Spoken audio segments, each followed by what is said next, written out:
Good morning, ladies and gentlemen. I'm AJ Kakkar, and I am the chair of King's Health Partners, a very great privilege and honour. And it's my great pleasure and privilege to be able to welcome you all here today, both physically and digitally, to this annual King's Health Partners conference. And it's a particularly important time for us to gather because there is so much happening in the system around us, locally, regionally, nationally, and globally. The delivery of healthcare, the delivery of social care, the intersection between innovation and the sustainability of that care, the intersection between innovation, academic endeavor, and the capacity to teach, train, and retain the remarkable workforce that ensures the delivery of healthcare are all fundamental not only to the interests of the patients and populations that we have the privilege to care for, but these matters are essential fundamentally to the future of our country, and I would say our democracy, because there is no more pressing question that faces our political system than how we can sustain the NHS, how we can sustain the delivery of healthcare, how we can sustain the delivery of social care. And those important questions also attend the fundamental question of how we can achieve economic growth to ensure that we have the wherewithal to provide the finance to secure excellent public services, of which the one that is most acutely in the public eye is the public service of the National Health Service. So as a result of that, there is increasing interest in university health service alliances and partnerships. And we, of course, are in the happy position in King's Health Partners of having been designated one of the first academic health science centres in 2009 and sustained that designation through until the time that the Department of Health decided that it would no longer formally designate academic health science centres. And over that 16-year period, we've been able to establish, thanks to your commitment and determination and the remarkable leadership of our institutional leaders and partners, we've been able to establish a firm foundation in KHP, predicated upon the remarkable partnership of King's College Hospital, Guy's and St Thomas's Trust, the Maudsley and South London Trust, and of course King's College London. But those great institutions interacting more broadly across our health economy and broader innovation ecosystem in such a way that the foundations laid now provide a remarkable opportunity for us collectively to address the challenges that our institutional partners, we as individuals, our patients, the public, and our country face. And that is how to address the challenge of delivering healthcare, as we all understand, with a changing population demographic, with increasing demand, with increasing challenges in securing and retaining the workforce which is essential to all of this, and understanding how innovation can play its vital role. We have to do all of this in a highly competitive global environment, because our partnership, of course, a partnership of remarkable NHS organisations, both specialist, secondary care, and primary and community care, and a remarkable university institution, is one of only a few in the United Kingdom, but one of many globally, because other mature democracies and mature economies have recognized that academic health sciences, these unique partnerships, are fundamental to delivery, not only delivery of excellent healthcare, achieving the best outcomes, but also efficient healthcare, and healthcare that achieves not only good health for patients and populations, but also drives remarkable economic benefits.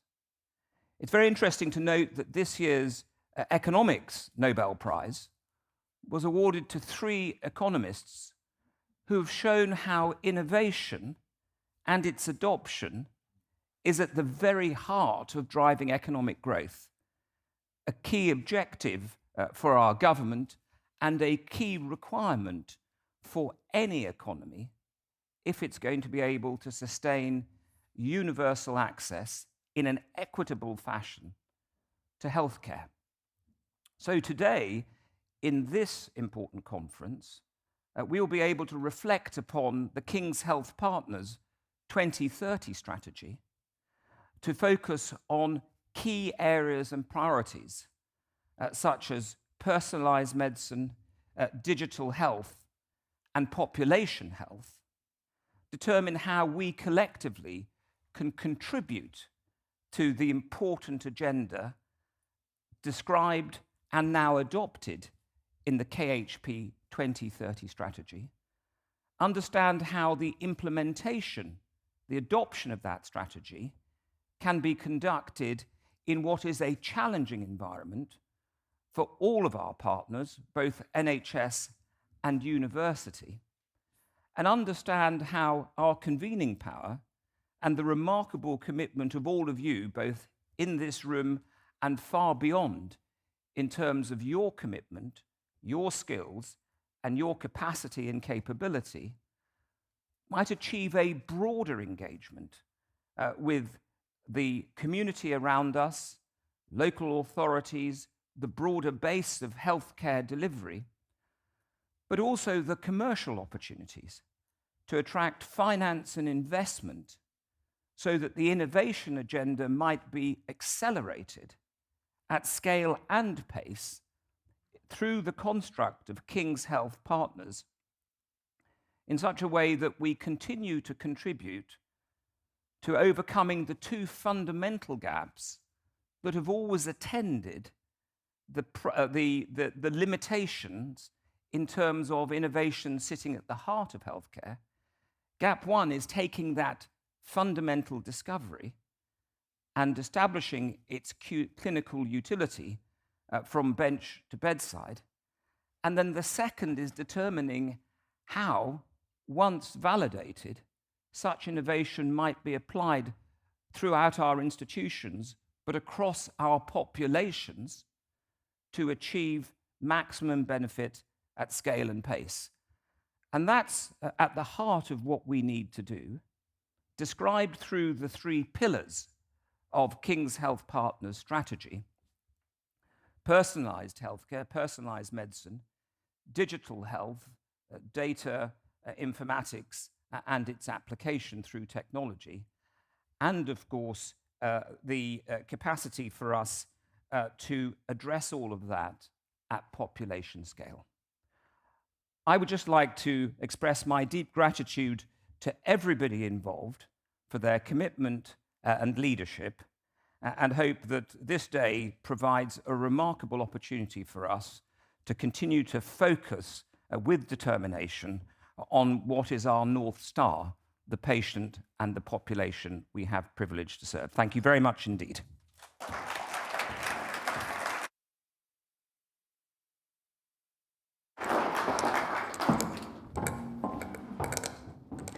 Good morning. Can you hear me okay? Yes, I think that's good now.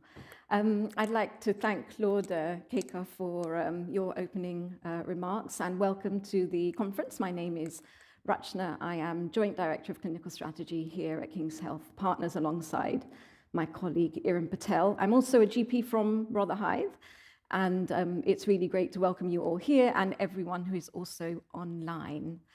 Today is going to be a really interesting day because we celebrate and we'll learn from the breadth of our clinical academic partnership.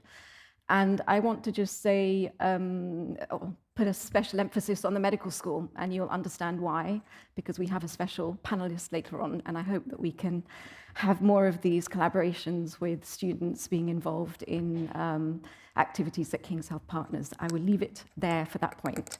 So just some practicalities for today. For everyone who's here in the room, if you don't already know, the Wi-Fi code is 10 hashtag Union ST, big U, big S. We will be using Wi-Fi. You'll need it on your phones because we'll be using Slido. There are no fire alarms, so if you do hear something going off, please follow the instructions from staff. And the bathrooms are through the doors at the back and on the right-hand side. So to our friends online, we've got over 1,000 people who registered. I'm just going to orientate you around the platform. At the moment, you're in the stage area, and you'll see some icons on the left-hand side. One of them is reception, which is code for the agenda of today. The second is help desk. So if you need any technical support, there are colleagues online to help with that. And lastly, there's an area called Video Zone, where you can go during the break to discover some of the really interesting projects from across the partnership. So the purpose of today is gathering, of course, to hear from brilliant speakers and their work, but it's also in connecting with one another and learning from one another and also exchanging ideas. So to everyone who's here, know that you come with a unique perspective, no matter where you're working within the system, within the partnership. And please, we try and encourage you to have a conversation with someone new or two or three. For people online, you can do the same in a slightly different way using the chat function. So please try and figure out who else is online as well. We're going to make today interactive. So this is why you need your devices. We're going to have 4 question and answer sessions, and we'll be using Slido for that. So if you're online, above the chat function, there should be something to click on for Slido. So that's easy for you if you're online. For all of us in the room, there's this code that you can, the QR code that you can scan, or indeed, if you go to slido.com, pop in KHP 25. Why don't we just take a minute to do that? Because we're going to answer some questions online just to get us warmed up. So I hope you're all online now, and you can see Slido on your phones or on your screens, and you'll see a Q&A tab and a polls tab. The Q&A tab is what we'll be using for posing questions and submitting questions throughout the day. So that's where we'll go during the day. And for now, we're just going to try a poll just to try and find out who is online. There are up to 1,000 people online, where they're sitting, and find out how people are doing today, and maybe also what you're most looking forward to. So if I could get you all to go onto your devices. Actually, could you repeat the Wi-Fi code? Oh, sure, of course I can. Yeah, of course I can. So it's 10 hashtag Union, big U, so UNION, and then ST, but with a big S. So I'll say that once more. That's Union Street guest, is it? Yeah, it's exactly the guest. Yeah, so it's the Union Street guest Wi-Fi, and the code is, I'll say it a little bit more slowly, 10 hashtag capital U NION capital S T. Capital T. Little t. Right. Thanks. Can I get a show of hands just to make sure that people are sort of getting there? Do I need to repeat it again? Let's just do it once more. So Union Street guest, 10 hashtag big U NION big S little t. We all there? Yeah, I'm seeing some nods. Yeah, thumbs up from Graham. That's good. Okay. All right. So you'll see 3 questions there. If you wouldn't mind, whether you're in the room or online, popping your thoughts in, so that we can just get a little bit of feel of where you're joining from today, share one word about how you're feeling and the day ahead, and what you're hoping to get out from today.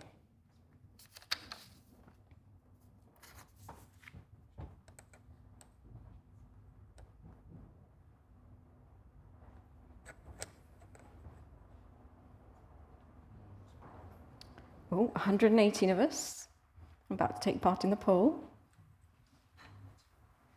Just waiting for some responses to come through.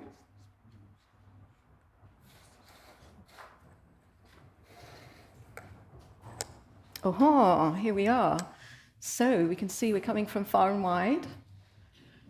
Cambridge, Southwark, my comfy office, in person in Camberwell. We wonder who that might be.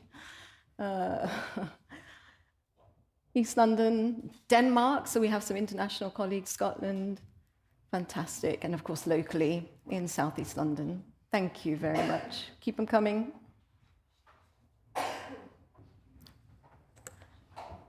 Great. Okay. Happy to go on to the next question. Maybe one word around how you're feeling. Curious, excited, interested, intrigued, fantastic. Undercaffeinated, we'll do something about that in the break. Yeah, curious, fantastic, hold on to that. That's exactly the kind of mindset we have today. Intrigued, okay. And what are we hoping to get from today?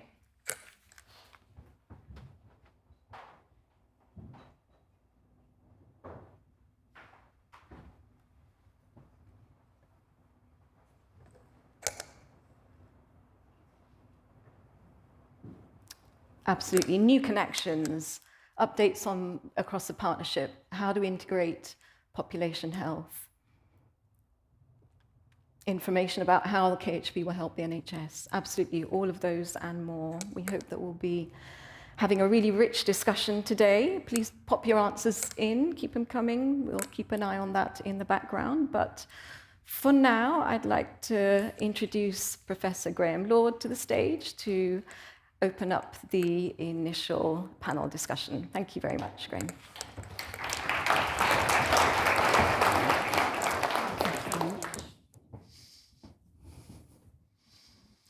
Thank you. So I'll start by welcoming you all. Thank you for coming, online and in the room. And I'm happy to see excited being the biggest word on Slido. And I think we're showing our ability to do analog to digital, one of the big 3 NHS shifts. So how can KHP help the NHS? We've already fixed that one, so no pressure. What I'd like to do, more importantly, is invite my esteemed panel to the stage. So can you give them a good round of applause as they come up to the stage, please?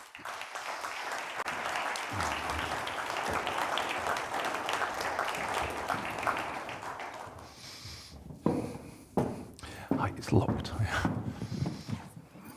Okay. There we go. Thank you. Good. I think Bashir's just on his way. I think, as with the Wi-Fi code, as John Lennon famously said, life's what happens when you're busy making other plans. And I think you were stuck on the district line, Bashir, but your timing as ever is absolutely perfect. So welcome. There you go. Just in time. So what I'm going to do, so the title of this session, and there are questions coming in on Slido, so I'll see well how I can navigate the tech. We've got a very interesting question about the role of clinical academic partnership that Lord Kakkar spoke about. What is its importance and what difference does it make? And we've got sort of 25 minutes to catch up with our timing. And what I thought I'd do is I would start with Amanda and go down the panel and just ask each panel member to introduce themselves, why they're here. And actually the starting question is, what is the role value, both in the past, now and in the future, that King's Health Partners can bring to your organisation? So, Amanda. Good morning, Graham. So I'm Amanda Pritchard, and I have just recently started as the Chief Executive of Guy's and St Thomas's. Do you want us to do all of us introduce ourselves and then? Yeah, answer the question. So, David. Hi, I'm David Behan, and I am the chair of the board of King's College Hospital Trust and a member of King's Health Partners. Good morning. I'm Bashir Al-Hashimi, Vice President for Research Innovation at King's College London. And that really simply means let's make sure that what we do is worthwhile, including working with our stakeholders such as KHP. Thank you. Hi, I'm Jane Bailey. I'm the chair of South London and the Maudsley. Thank you. So, Amanda, the question. What's the importance of KHP to Guy's and St Thomas's? Thank you. It's good. I like let's go for the big one first. Oh, yeah. You know me, Amanda. So I would say the first point for me is actually having come back as part of South London about sort of 6-7 years ago, one of the things that's really important is KHP is now increasingly being described as us. So it's not a separate organisation doing a separate thing. It is the way we describe the partnership, about how we work together. So actually, that would be my first point. The importance of it is us, and it's our strategy, and it's our commitment. It's not some other thing we're doing when we've got some spare time on a Friday afternoon. Why is that important? 3 things.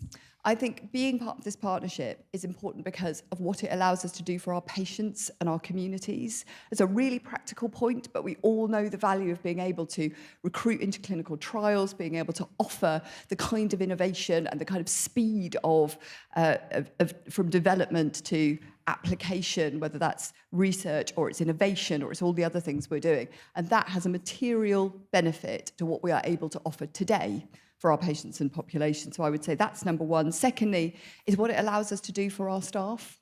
So we've got, I got the figures last night, just last year, we had 734 principal investigators at Guy's and St Thomas's, 300 of those acting as chief investigators. So we have huge opportunities for colleagues actually to be leading this work and to be developing careers that have academic components, research components. But it's equally important when we think about education and think about the ongoing skills that we can develop within our existing staff. So I think a huge offer for our staff as being part of the partnership. The final point, and AJ talked about this, I thought, very powerfully a moment ago. It's what we can do as part of the wider NHS and as part of sort of the leadership we can play within the UK. Now, why does that matter? Because self-evidently, if demand and cost for healthcare is growing at sort of 3.5–4% a year, we simply cannot continue to afford to do more of the same and expect the public purse to pay for it. We're not growing GDP at 3.5–4% a year. So we have to do 2 things. We have to find different ways of providing care, and that's the innovation, that's the cutting edge medicine, that's personalisation, that's population health. We can do that because we're KHP. And we've got to find other sources of income. And that's the commercial opportunity and the partnerships that we can be part of and the contribution we can make to, if you like, UK PLC because of what we can do here. Brilliant. Great start to the panel. Thank you very much, Amanda. So, David, same question. So this might get a bit boringly repetitive, mightn't it? So It's waving at the end. Call the line. If it gets boring, I'll intervene. Don't Yeah, worry. That's fine. my job. But I think just to frame this, I have been in King's College Hospital now for about 15 months, and the question I keeps recurring for me is how do we meet the rising demand that is coming in through the doors with a finite level of resources? And as AJ said, every advanced democracy is grappling with this issue, and I'm absolutely clear in my own mind that the solution is around science, technology, AI and digital. It's not an option, and this stuff is developing at such a speed that the risk is we get left behind with it, not actually we keep up to pace with it. So the consequence is the link between health and higher education institutions is absolutely critical for that future, and King's Health Partners brings together higher education with its capability around research and teaching to both promote health, because this is not just about healthcare. I think technology is going to do some pretty impressive things to promote the wider health of the population, which is going to be one of the keys to actually reducing demand and demand management when it comes to healthcare services. So this relationship between the 10-year plan and the 3 shifts that Graham has referred to, and life sciences And the growth agenda, in my mind, is absolutely critical.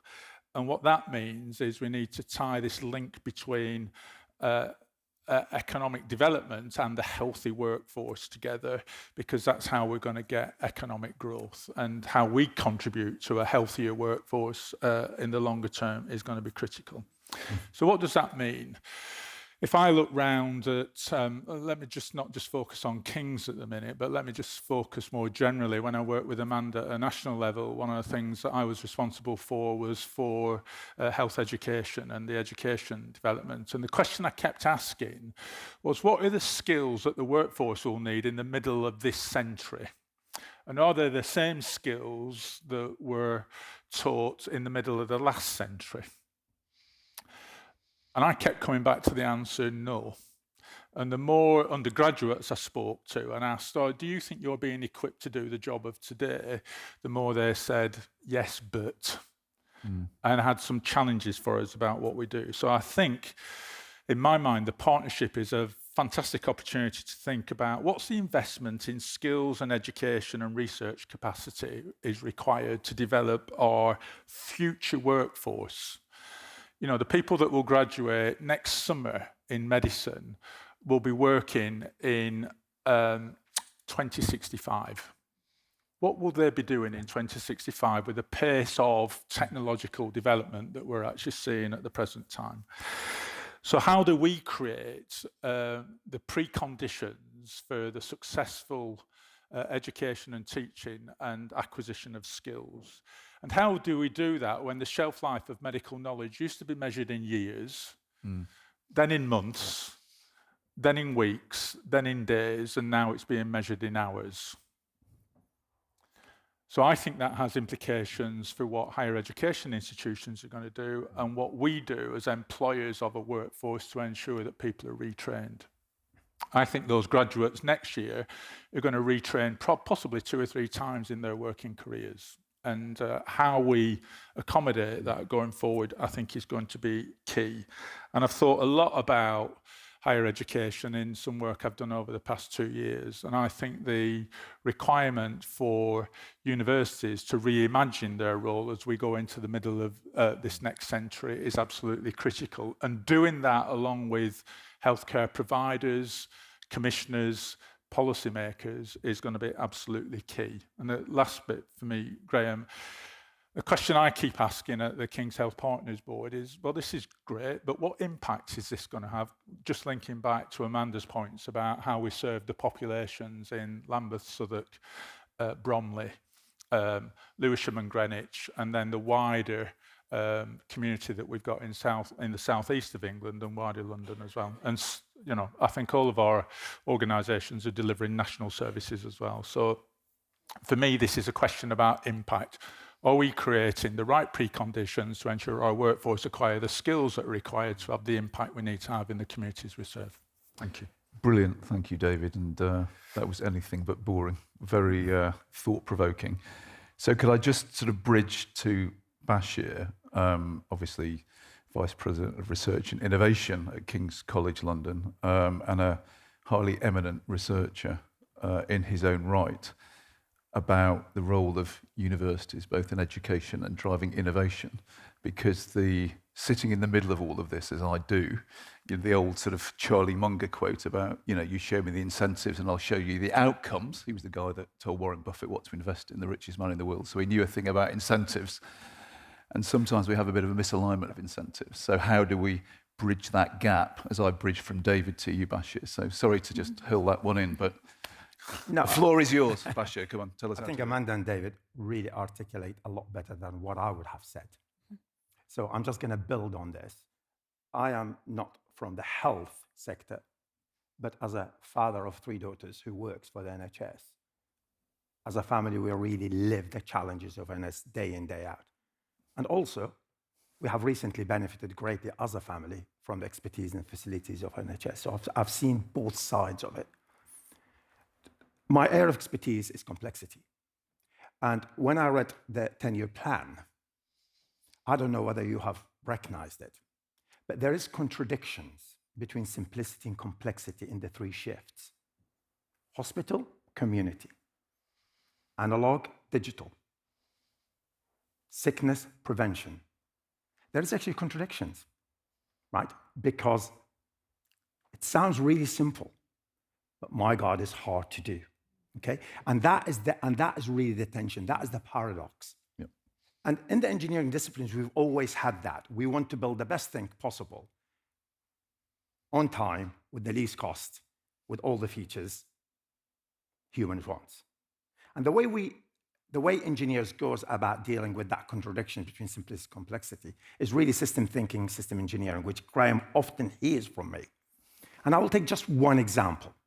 So what we are doing at King's College London around how do we make sure that our research really is aligned to the NHS 10-year plan. Let's take the hospital to community. The majority of our research so far has focused on long-term innovations, big discoveries, working with the clinicians.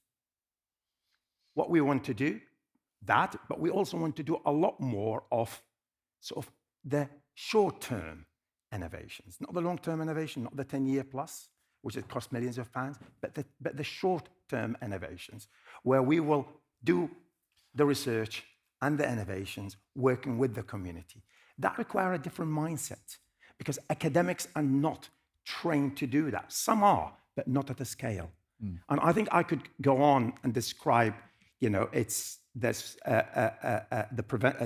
sickness to the prevention, but I hope that will give you sort of an example in terms of how we as a university positioning ourselves not only in headlines, but also in the doing.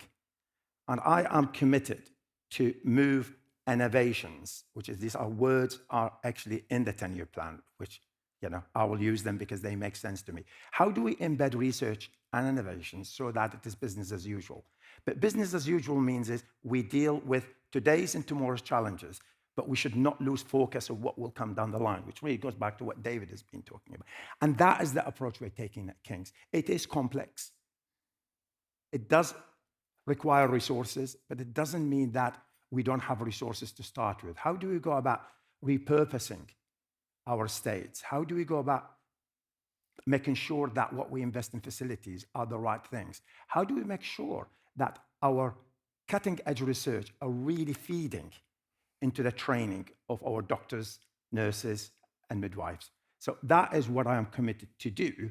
I hope I will bring the engineering mindset to move beyond just the taglines, but focusing on that contradictions between simplicity and complexity, which really underpinned by system thinking and system engineering, which is something government departments are very much focused on. And I think at King's, we are fortunate enough to have that type of experience and commitment. Brilliant. Thank you very much, Bashir. And I think one of the points I draw out from that is when we talk about King's College London, if you like, commitment, a lot of the innovation may well come from outside of our traditional health faculties, whether it's engineering, sociology, arts and humanities, engineering. And actually, I think we bring our whole self to this partnership as well. And I think that's really, really exciting to have a different lens on these complex problems. So thank you very much, Bashir. Jane, you get the hardest job. I get the hardest job. I kind of agree with everything that's been said, but I wanted to kind of take a slightly different focus, which is around, obviously, kind of mental health and communities. And I think for me, if we look at mental health, we're not delivering great care for our communities. And we haven't really moved that forward. If we look at South London, we have the highest level of psychosis in Europe, and yet we have amazing institutions, both at the university and at South London and the Maudsley. So what KHP does for me is bring everything together and can drive real change. And that is amongst our communities. We know that mental health is very complex. Drugs work, but it's very related to deprivation, education, housing. So how can we understand all those various factors that go into mental health? And how can we bring all the professions together? Because I think quite often we talk about a medical model of kind of delivery of care, but actually there is the social aspect, there is the nursing aspect, there's a really broad range of sciences or insight that can really help us deliver this. So KHP brings for me all those people together, brings that knowledge together, and I think that is the power of it, and that is the only way we're going to drive better care for our populations. So I guess that's what it does for me. Then I think it has another angle. It's hard working in the NHS. You know, morale is not great. Again, I think we've heard about the educational angle and how this actually can give our staff real opportunities. And I think it's all our staff. And we really need to leverage that. Because I guess for me, across all of our institutions, it would be great if we could make it a great place to work. And when we could deliver great care and we could see real delivery in a change in our outcomes. And then I guess lastly, my background's in pharmaceuticals and in drug discovery and drug development. And I'd really think we can bring better evidence-based decision-making in. I guess I talk generally about KHP, but if I look at within the mental health area, can we answer questions, whether that's from an academic perspective or a real-world data perspective? And I think quite often we don't use our evidence or have the right evidence to deliver that best care. So I think KHP can deliver that for us as well. Brilliant. Thank you very much, Jane. So we have 7 and a bit minutes, but that I think that was so important, everything that you've said. I've got some questions coming in on Slido, so I'm going to try and get through all of those, and I'll take my privilege as chair of the panel to pick on one of you. So I'm sorry, you'll get your own back, I'm sure, at some point in time. And actually, the first question is from Charles Alexander, the chair of Guy's and St Thomas's. So thank you for your question, Charles. And it's a tough question. And David, I think I'm going to ask you to go to this. I'm just giving you a heads up. So yes, I'm nice. As I'm reading it out, you can be getting prepared. So those in the room with long memories will know that aspiration to improve population health has been with us for 30 years, actually, as you said, Jane. What makes this initiative different this time, and how can research-led interventions ensure real delivery of these aspirations on the ground? Tough one. Why is it different this time? Well, I don't know. It is going to be different this time. It'll be different if we make it different. I think that's inherent in this, isn't it? And you know, you could go on a history lesson. If you look at the reorganisation of local governments and health in 1972, it was for the express purpose of greater integration between health and social care so we can better deliver services to older people. 1972. I don't think we've got a challenge in this country around innovation, new ideas, etc. I think the universities and people working in services and in industry, to pick up on Jane's point about industry, a fantastic work going on. I think the bigger challenge is how we take it to scale, and it's in adoption and spread. So I think the challenge largely is a delivery challenge. I think that is one of the contradictions, I think, Bashir, that you were talking about how do we get from the knowledge that we've got and apply that in a consistent and coherent way. I think it points to one of the things you said about incentives, Graham. And certainly one of the things that I hope can come out of some of the national work is the realignment of incentives so that we can actually reinforce some of the things that we know we need to do. I think one of the great leadership challenges is, why do we not do what we know we need to do? You know, when I did the CQC job, I was fascinated by the WHO surgical checklist. And in how many places that had never events didn't use the checklist. Yeah, it is one of the most reliable tools to actually eliminate errors. And there's a big question, why do we not do the things we know we need to do? And so I think it's effectively a delivery challenge. I think in part that's a mindset issue. And I also think it's an incentives issue as well. And I don't think we should just hold this off, hand it off to central government as well. I think, you know, look at the influence that sits on this stage. This is what we need to do in our day-to-day jobs, the influence that sits in this room. So this is about what we do as much as about what other people do in terms of actually how do we drive it forward. So one of my questions in King's is, and I think Mamta's here and is doing some work on this, is what are we going to do about population health? Not what are the ICB going to do, or what is the region going to do, or the department, NHS England going to do, what are we going to do? So I think this is our challenge, and it's effectively a delivery challenge.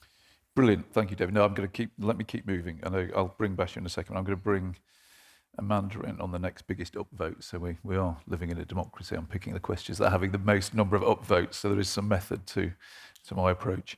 So Amanda, so much of health in South East London is delivered in care homes, local authorities, third sector, primary community mental health and acute trusts that are not part of KHP. How can KHP help and work with them? Very good question. Yeah. I think I would say, by the way, I just have to say I completely agree with what David just said about population health. And I think if there's one thing we take away, it's got to be intentionality about some of this from this conversation this morning. And I think the same applies here. So actually, we have a challenge, don't we? We can either keep doing what we've always done, because actually we do some amazing things. And we've got today an amazing agenda where people will talk about some of those things and how impactful they already are. Or we can say, right, we can keep doing that and build on successes, but we also need intentionally to do some of the things that are harder. So I would say on this, we have got structures, particularly through South East London, the ICB, and I would say we're very lucky that actually our ICB here still has a very clear commitment to partnership. So there's a push nationally for it to become more of a commissioner organisation and split commissioners and providers. Our ICB still sees itself as a convener and still wants to be part of bringing partners together for the benefit of the whole of the population. And actually we can choose to lean into that. And we can choose to work with colleagues in the HIN, and we can choose to make sure that we are providing some of the engine room for change. So, for example, I would say some of the work that we're doing, I know we'll talk about it later on, data really is something that we can share much more widely. Equally, we can look at some of the the innovation skills, the improvement skills, and say, right, we need to do this everywhere, and use the ICB to help us with that. But we have to decide to do it. I think while I've got the mic, there are some other things that have a similar question for us about intentionality. We have got to get some of our basics right.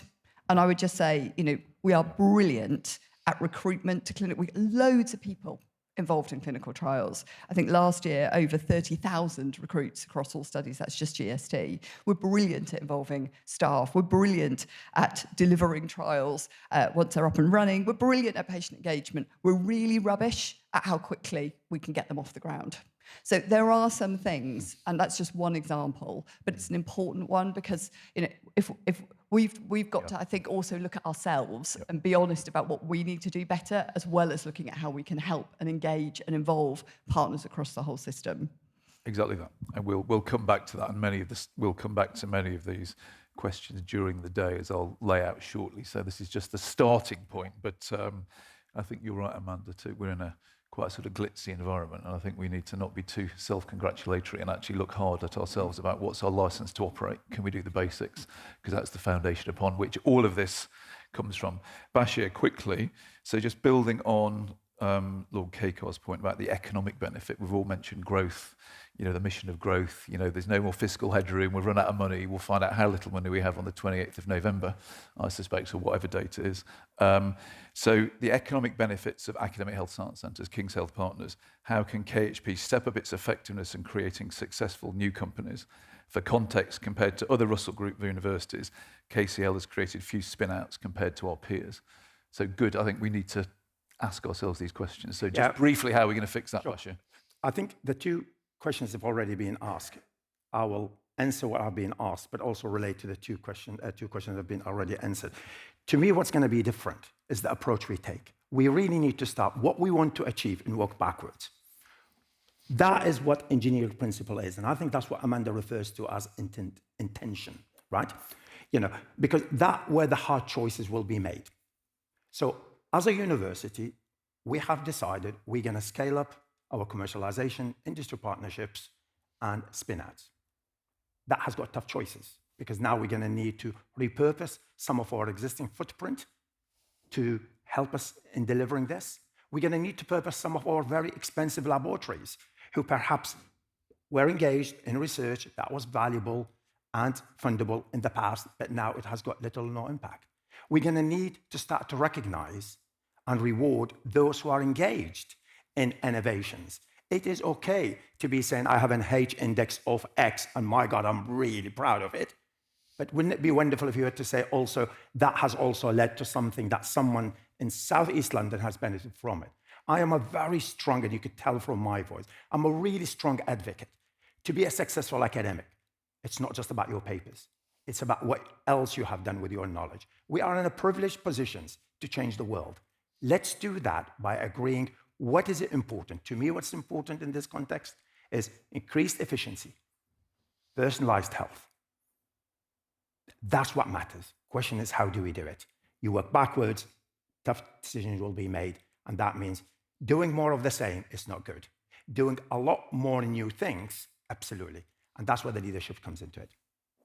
Brilliant, Bashir. So, Jane, I'm going to come to you for the final question, and then I'll just go back down the panel with just sort of 30 seconds of closing comments, because I can see the timer here, and I can see someone's there with a hook to pull me off. So one of my jobs is to keep us to time.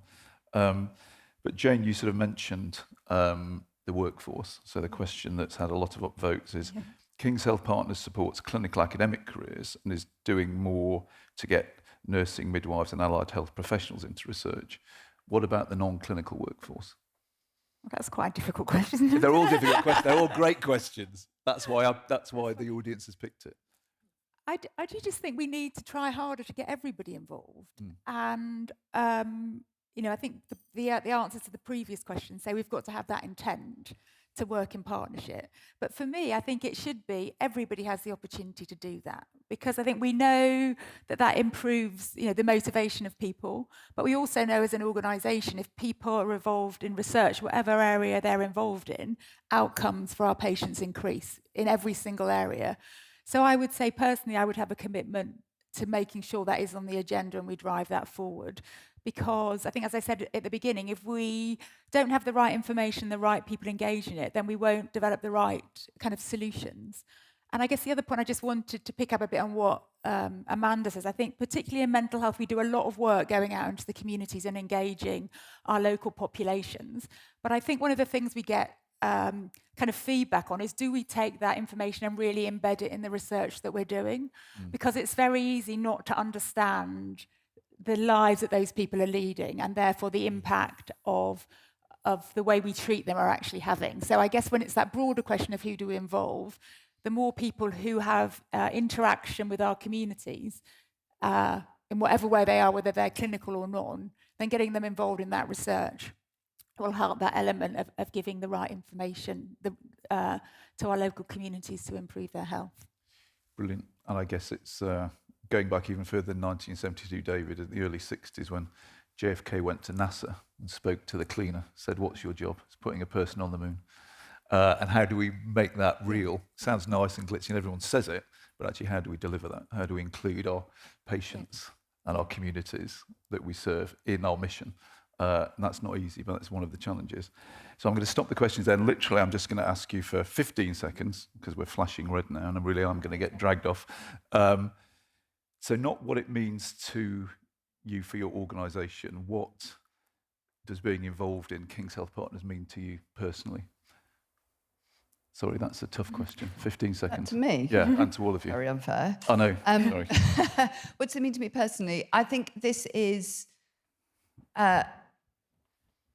one of the reasons why I have applied to and then come back to Guy's and St Thomas's, where I've worked in the past, because I genuinely believe that it's the combination of the amazing partnerships that we have, not just in this room, but you've already asked me the question outside in South East London. I think we are genuinely, uniquely well placed to be able to do the things here that will actually help us to develop and deliver something which is the future of healthcare in this country, which will be all about personalisation. It will be all about neighbourhood health and integration. It will be enabled by digital and data and an amazing workforce and a partnership that works together to deliver that. So what it means for me is, it means we can be the future, but we can only do it because we're part of this. Brilliant. David? I've already said that carrying on as we have done to date is not sustainable as we look to the future. So what King's Health Partners does for me personally, it immerses me with a group of colleagues who were thinking about the future and what science, technology, digital and AI can do to help us solve some of these key challenges that we face, because I think we're better together than we are separate and independent. So it stimulates me, it stimulates my curiosity, it challenges me, it makes me feel uncomfortable, and they're good things, because the day that I don't do that is a day to shuffle off somewhere. Brilliant, and that day is not today. Bashir? I think the 10-year plan summary starts with we have a choice. We die or something else, right?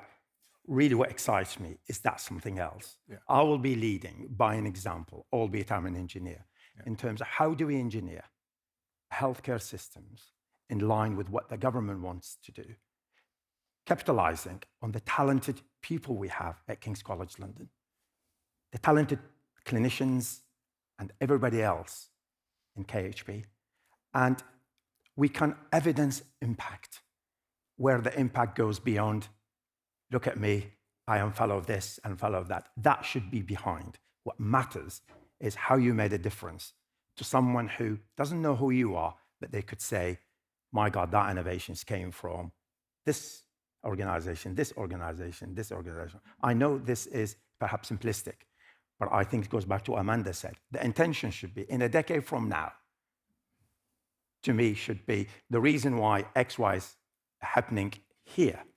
It's because KHP, working with its partners, have achieved it, and the leadership now played a part in it. That's what excites me. Thank you, Bashir. Jane, last word to you. I'm very motivated personally by change and transformation, and I think KHP offers us the opportunity to change the lives of the communities we serve. I find that super exciting. I then also find it exciting about the range of minds, I guess, that KHP brings with it. I think, the university brings a total different way of thinking, from very new students up to very experienced kind of professors. And all that thinking for me is so important. The world is changing so fast.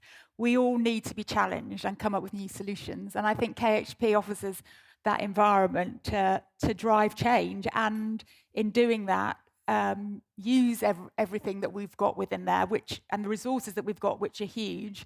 And I think the challenge is to use all those resources and hear those different voices and help them come together with a solution. And that whole process is just exciting for me. Brilliant. I think that's a great time to finish the panel, I think.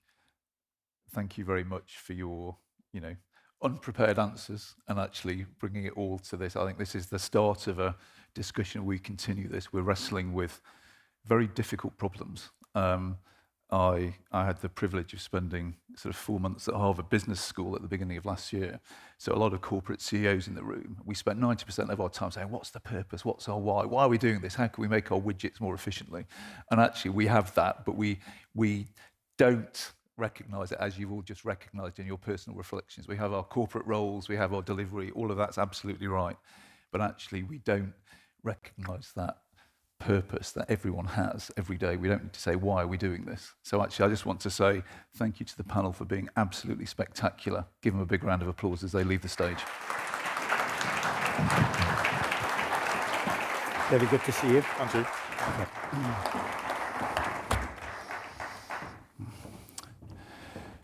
Thank you very much, and hopefully some of you can stay around for the day for the coffee. So if you are going to escape, David, I see you escaping, but there will be a coffee break after you've listened to me for 25 minutes or 20 minutes. I've taken 5 minutes off my own time, so I will be quick.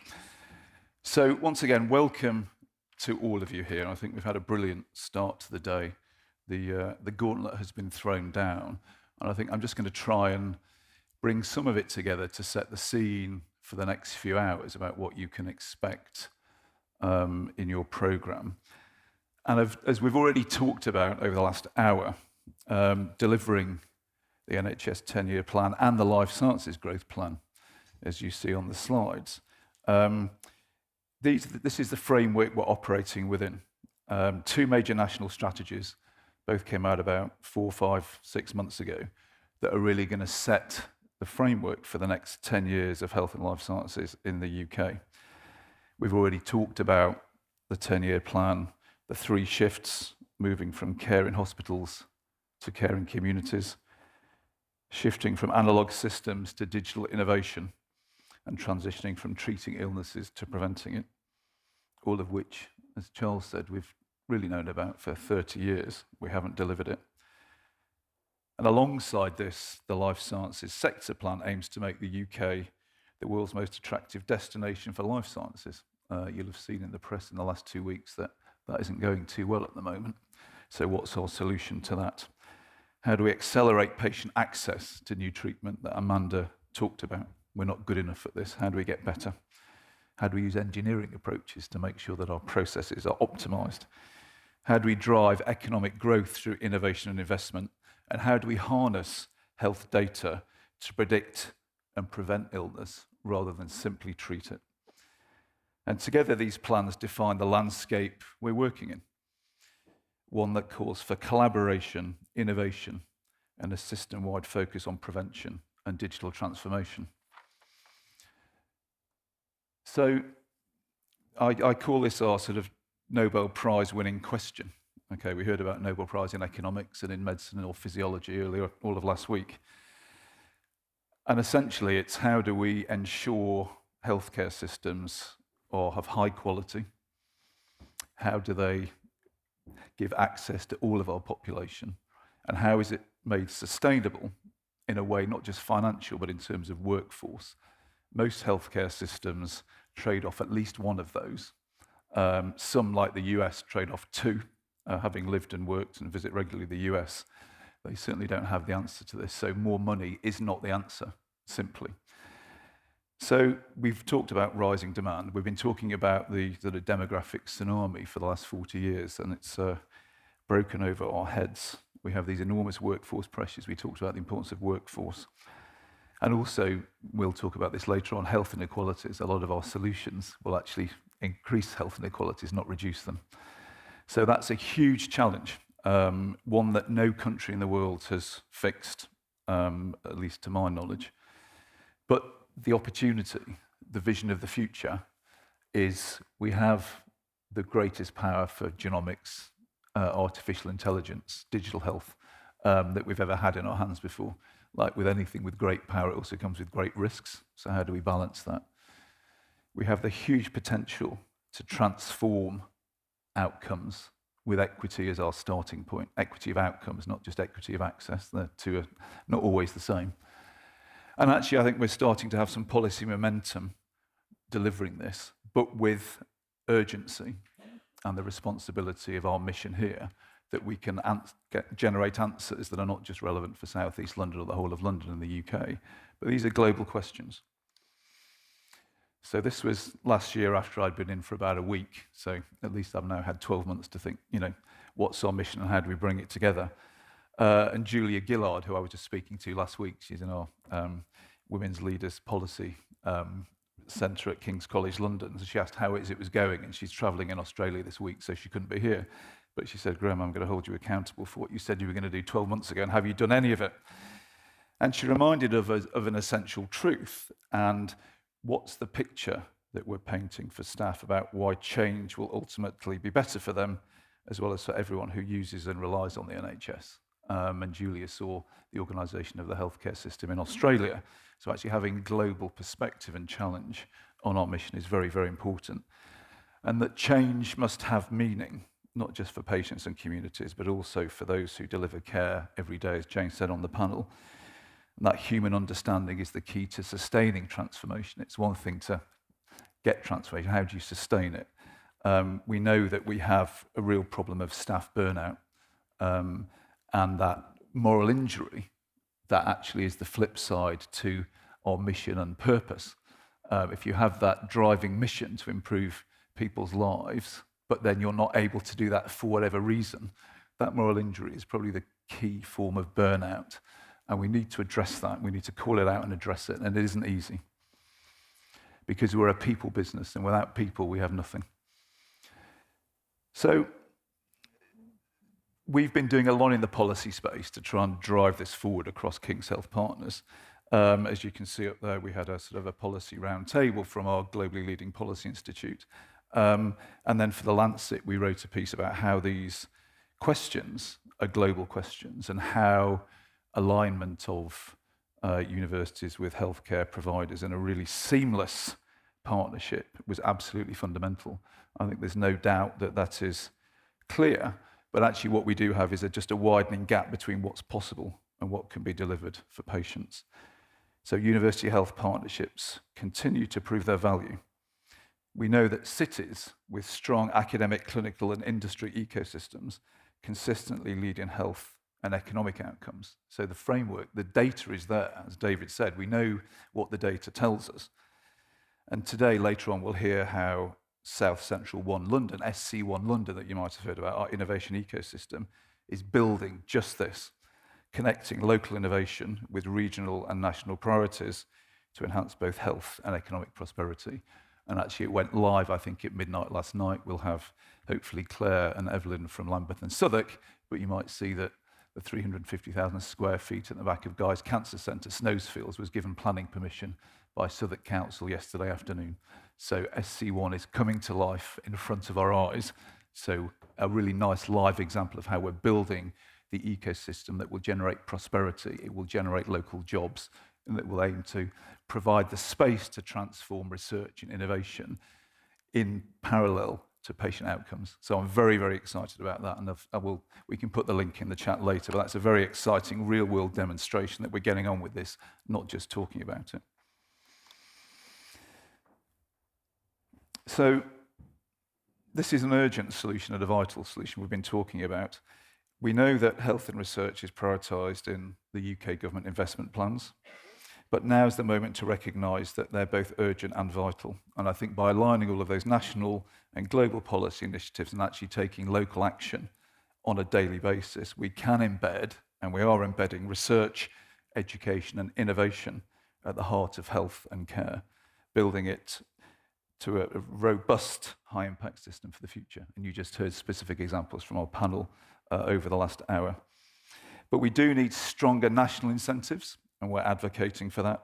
We need coherent multi-year investment strategies and long-term planning focused around sustainability to ensure that that transformation continues into the future.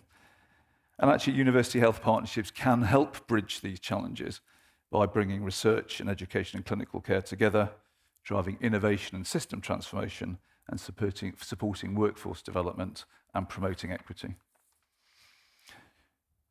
So 4 partners, 1 vision. We've not had that before, and this is a photo that I took. This is just near down in Denmark Hill, near Loughborough Junction. You probably can't read it on the bridge. That's the bridge at Loughborough Junction. If you want to go fast, go alone. If you want to go far, go together. And I thought that captured our what we're actually trying to do here. And actually, for the first time, I think, with the work that we've done with our strategy, and I'll come on to that in the next few minutes, that our partners, King's College London, Guy's and St Thomas's, King's College Hospital and South London, the Maudsley, are united in tackling these systemic health challenges in a scalable manner. And I think together we're working towards our shared vision. I think that's really exciting. I think we were tiptoeing towards this 12 months ago, and actually now we've put that framework in place. We've all deeply committed to one academic strategy embedded within our healthcare partners and driven both by academic activity within those organisations and pulling in research and innovation from the university. Nowhere else has got this right. If we can get this right, it would be utterly transformational. So this is really the launch of that 2030 strategy, which I'm very, very excited about. But we can't do this alone.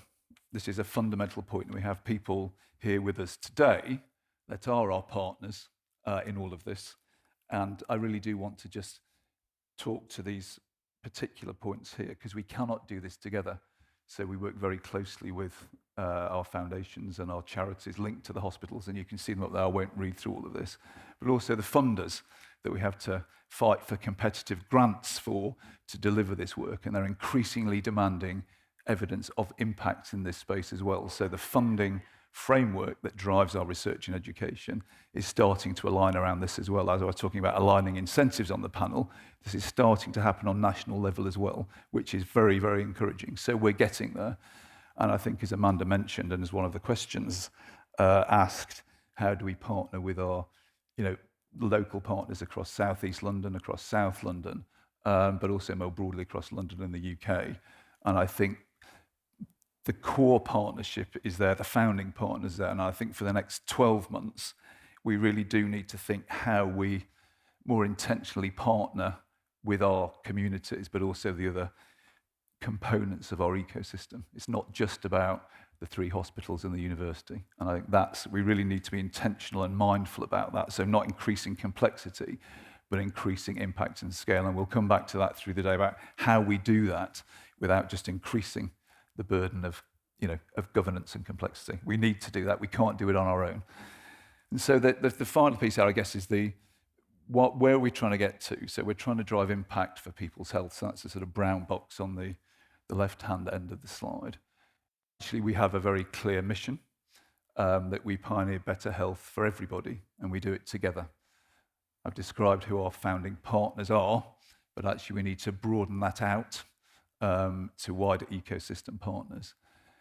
What we've not really spoken about, and we'll come back to this during the day, that came through very powerfully in last year's conference is, despite these areas of personalised health, data and digital and population health, actually our guiding principles are mind and body in everything that we do, equity, diversity and inclusion in everything that we do in a measurable way for both inputs and outputs, and equality and equity of outcomes as well, and we don't measure that well enough. We're getting better, so to hold ourselves to account for this.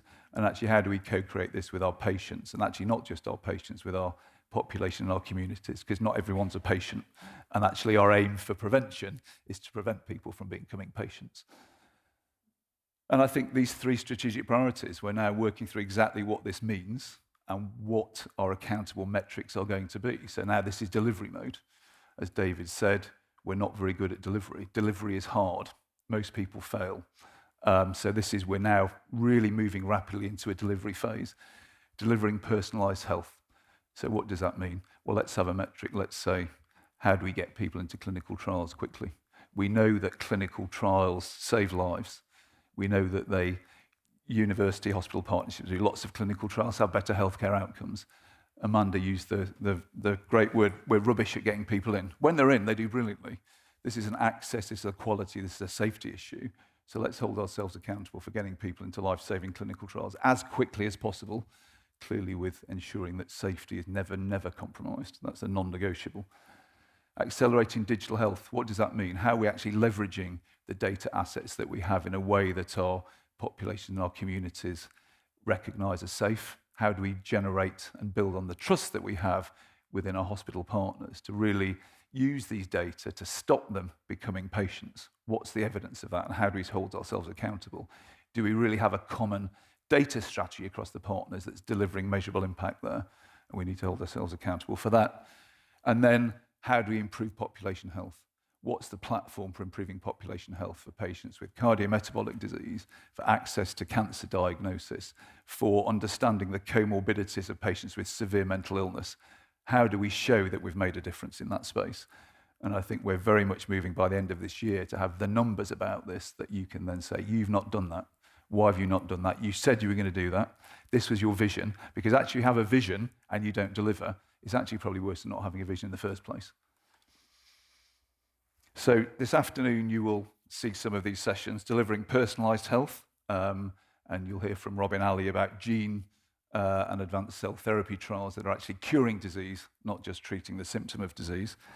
And actually this year you'll have seen the Centre for Translational Medicine that Phil Newsome's, who's in the room, has delivered a huge number of academic fellowships to people that are driving change in this space. And Mona, who you can see here, has delivered a fantastic clinical trial in asthma and chronic obstructive pulmonary disease that's changing the way we treat that disease and keeping people out of hospital. And as you can also see, Sarah Al-Hashimi of the Red Cell Hematology Unit is doing pioneering work for patients with sickle cell disease. And last year, those of you that were here will recall the very powerful testimony of one of our experts by experience who'd been cured of sickle cell disease with the innovations that were delivered through King's College Hospital in partnership with King's College London.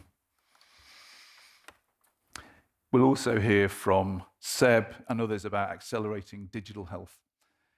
You'll hear from Anita Grigoriadis about Pharos AI. So everyone says AI is the future. Actually, AI is the present. We're using AI in robotics and surgery, and Procars has done a lot in this space. with the King's Health Partners academic surgery branch, but actually in Pharos AI, we're leveraging the power of AI to understand treatment options for our patients across the whole of South and East London.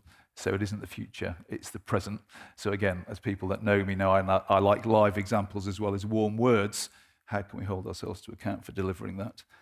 So we'll see that. And the final thing is, I think, where it all comes together, this is the first patient that was in the total body PET scanner at St Thomas's Hospital. So this was research-driven, industry-funded, delivering impacts for NHS patients. And we had lots of politicians coming around, as they like to do. So let me have a picture taken with this. The impact this is having on patients, we can get people in, we can do the whole body in a PET scan, not just a small area.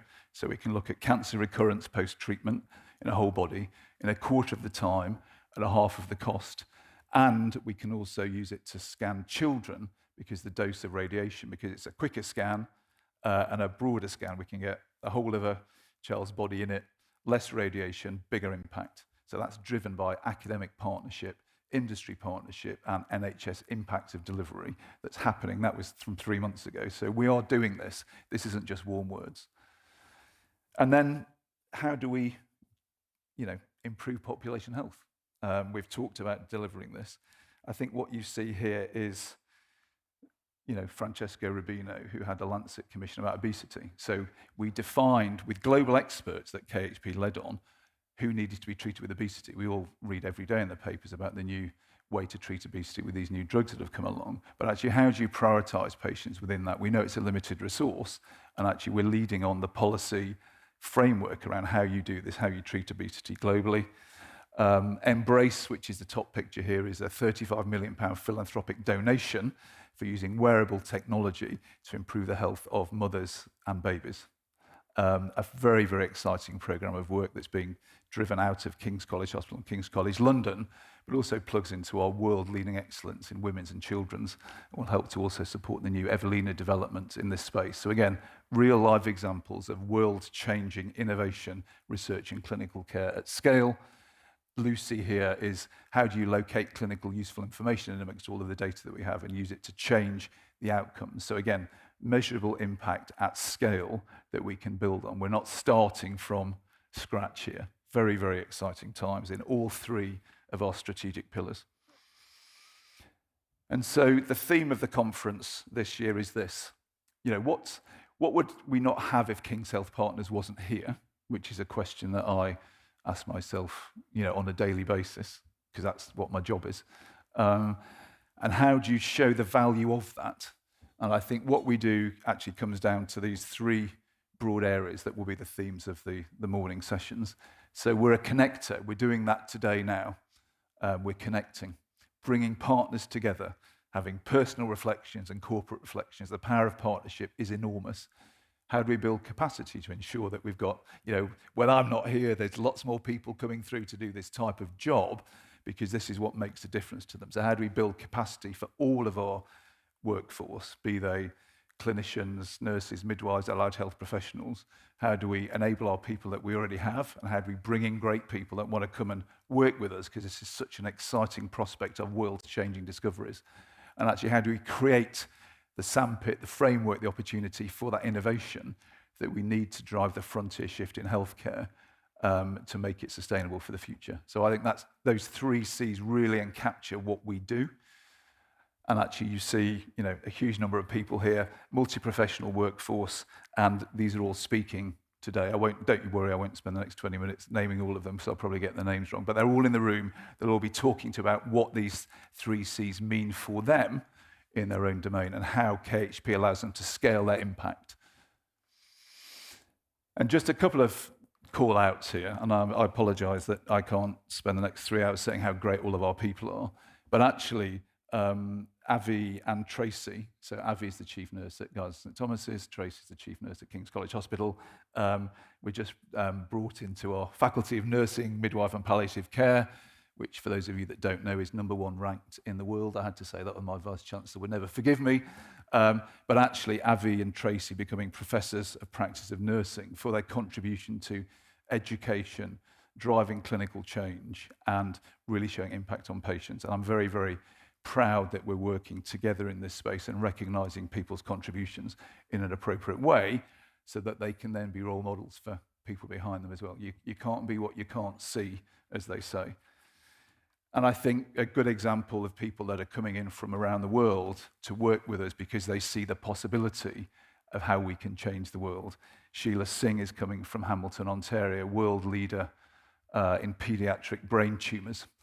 She's a neurosurgeon, will be based at King's College Hospital. She'll be running the cancer division of King's College London, and she's serving as an advisor to the Evelina, particularly as we bring the primary treatment centre and link it in with the Evelina here. So global impact, clinical care, great excitement coming in. Manu Shankahari, we've recruited from Edinburgh, so my friends in Edinburgh aren't very happy with me. Manu is a global leader in sepsis, critical care, and aligning the research impact of critical care across all of our partners.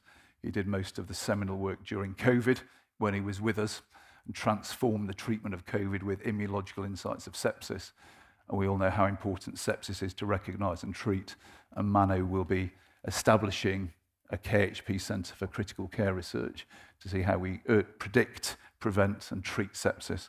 So people want to come and work with us. I could have chosen many other examples because of the opportunity that we can afford to them. So this is, I'll leave it on for 20 seconds. This is the link QR code to our strategy, which is now launched. We consulted with over 1,000 people over a year. So it's a real, this is our strategy. As Amanda said, I think King's Health Partners perhaps before was seen as a separate organisation, a fifth organisation. I mean, in large part because NIHR told us it had to be, because we had a competition to win. So there's a reason for that. It's not a criticism. Now that KHP can be whatever we want it to be, we need to make it work. So GSTT is KHP, KCH is KHP, SLAM is KHP, KCL is KHP. And again, how do we broaden out that mission to all of our partners that allow us to impact healthcare at scale by driving research, innovation and education through the system? And this is my final slide.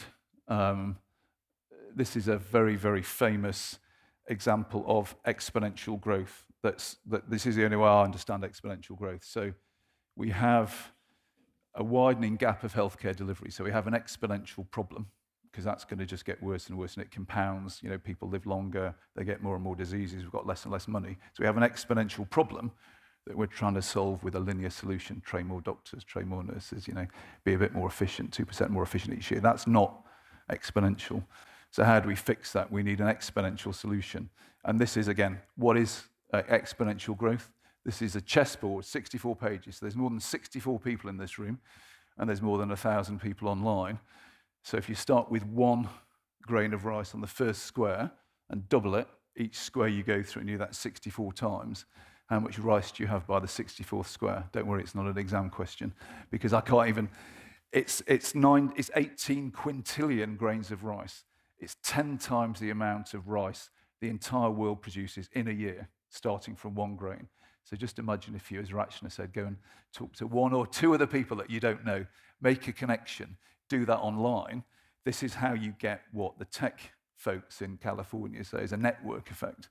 And actually this connector, capacity builder and convener, this is how we get an exponential solution to a linear problem, by connecting and bringing people together. And to me, that's what we have to do around an aligned strategy and a delivery framework. And if we do that, we can genuinely change the world. I will stop there, let you go to your coffee. Thank you very much for listening. Oh. And for people that know me, you always know that I never want to have the last word. Don't laugh. But actually, the last word, as always in these conferences, needs to go to our patients. So why are we here? And unfortunately, she can't be here today. She was here at the conference last year and has helped us with multiple events. Lena is going to tell you, in her words, the power of university healthcare partnerships. Thank you. Pleasure. Good morning. My name is Lena Cumberbatch. I'm here to provide a patient perspective. I'm going to start a little bit before that, though. My first job was as a neuroscience research assistant working in a lab in the United States. My science fair project earned me an apprenticeship working on anticonvulsant drugs for post-traumatic head injury epilepsy. We weren't at a stage where we worked with patients, but in a conversation with a clinical pharmacologist consultant physician a few years ago, I was delighted to learn that they were working on the class of drug that I had been working on 30 years before. Thinking of that application of a life-changing medical intervention and the long-term investment required to get to a clinical application, I really couldn't believe that we weren't already prioritizing the development of university health partnerships. After passing out several times at home and being rushed via ambulance to Tommy's, I was treated for multiple pulmonary embolisms and diagnosed with a blood clotting condition called antiphospholipid syndrome. The researcher in me needed to know more about this condition that would be with me for the rest of my life. And at 30, that seemed like a very long time. What I learned was that this was a condition observed, identified, and analyzed by a clinical academic and his team right here at Tommy's, who would go on to pioneer some of the treatment protocols that nearly 20 years later keep me alive today. Mine is only one of so many such conditions which have benefited from the joined-up approach of a university health partnership. How do I know the difference clinical academic partnerships make? Because I have had arguments with GPs and pharmacists up and down the country who haven't had access to the latest research and tried to change my treatment protocol. My knowledge of the expertise of the clinical academic team here at Tommy's means that I'm sufficiently confident to challenge those who lack the most up-to-date knowledge on my condition and resulting treatment protocol. When the opportunity to volunteer to be a patient representative on the King's Health Partners Haematology Programme Board arose, it was an easy decision to make. I was born at Guy's Hospital and lived most of my life in Southwark, Lambeth and Lewisham, benefiting from the outstanding care that the hospital partners have provided to me over the years. Being a patient representative was my way to give back to the NHS and my community by contributing to ensuring that the progress and improvements that the NHS needs includes the voices of patients.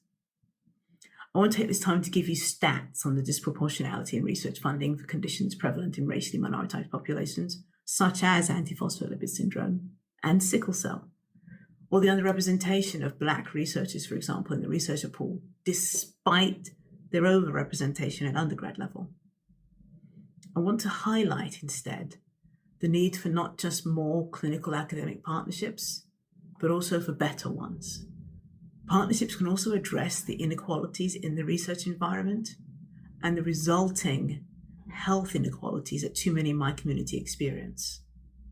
I also want to see more clinicians and academics working on research which impacts people like me.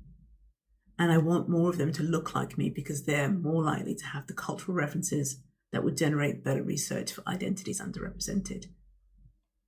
I don't know, call me greedy. I want a lot, but I really don't think that it's a lot to ask that we provide the best opportunities and the best outcomes for all patients in the NHS. Thank you.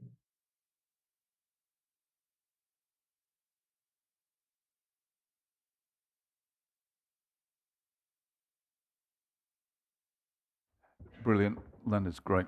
And it's a call to arms, but now it's a break for coffee. So if you can go and get coffee, back by 11:10, and please can you just join me in a final round of applause for our speakers and panelists from this brilliant early session. Thank you.